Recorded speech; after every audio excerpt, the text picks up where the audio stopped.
என்னது மூங்கில்ல குழம்பா? இப்போ தான் ஃபர்ஸ்ட் டைம் கேள்விப்படுறேன் அப்படின்னு சொல்லியிருந்தீங்க. அப்புறம் நெறைய பேர் வந்து மூங்கில் குழம்பு ரெசிபி ஷேர் பண்ண சொல்லி கேட்டிருந்தீங்க. இந்த வீடியோல ஷேர் பண்ணியிருக்கேன். ஸ்கிப் பண்ணாம ஃபுல் வீடியோவும் பாருங்க. முன்னாடி நாளே மூங்கில் கிழங்கெல்லாம் கட் பண்ணி தண்ணீல போட்டு வச்சிருந்த வீடியோ லாஸ்ட்டா போஸ்ட் பண்ணியிருந்தேன். இப்போ இதெல்லாம் ஒரு குக்கர்ல ட்ரான்ஸ்ஃபர் பண்ணிட்டு ஒரு 15 விசில்ஸ் வர வரைக்கும் வச்சு எடுத்தாச்சு. அந்த கேப்ல போய் கொஞ்சம் வேலையெல்லாம் இருக்கு அப்படின்னு பண்ணிட்டு இருந்தாங்க. அவங்க கூடயே நானும் போய் ஹெல்ப் பண்ணிட்டு இருந்தேன்.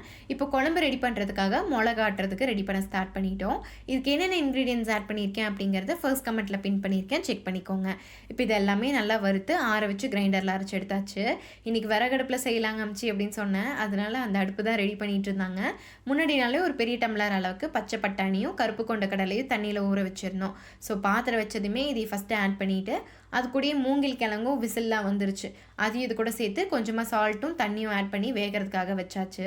இது ஓரளவுக்கு வெந்ததுமே பருப்பு வெரைட்டியெல்லாம் ஒன்று ஒன்றா ஆட் பண்ணிக்கலாம். ஒரு 10 மினிட்ஸ் கேப்பில் ஃபஸ்ட்டு வந்து தட்டைப்பயிறு, அப்புறம் துவரம்பருப்பு, கடலைப்பருப்பு, கடைசியாக பச்சைப்பயிறு இதெல்லாம் ஆட் பண்ணியாச்சு. இந்த பருப்பு வெரைட்டியெல்லாம் நல்லா வெந்ததுமே ஒரு மேராக்காயை வந்து கட் பண்ணி இது கூட சேர்த்துருக்கேன். நம்மளுக்கு எந்த அளவுக்கு குழம்பு வேணுமோ அந்த அளவுக்கு தண்ணியும் இது கூடயே சேர்த்தாச்சு. இது நல்லா கொதிச்சு வரப்போ முருங்கைக்கீரையை போட்டுட்டு ஒரு 5 மினிட்ஸில் இறக்கி வச்சா மூங்கில் குழம்பு ரெடி. எந்த கீரை வேணும்னாலும் நம்ம ஆட் பண்ணிக்கலாம், செங்கீரையை தவிர. குழம்பெல்லாம் ரெடி பண்ணி பேக் பண்ணிவிட்டு சித்தி வீட்டுக்கு கொஞ்சம் கொடுத்துட்டு நம்ம வீட்டுக்கும் எடுத்துகிட்டு அமைச்சி கையோடையே கூட்டிகிட்டு வந்துட்டேன். இதே மாதிரி இன்னொரு இன்ட்ரெஸ்டிங்கான வீடியோவில் பார்க்கலாம். மறக்காமல் சப்ஸ்கிரைப் பண்ணிக்கோங்க.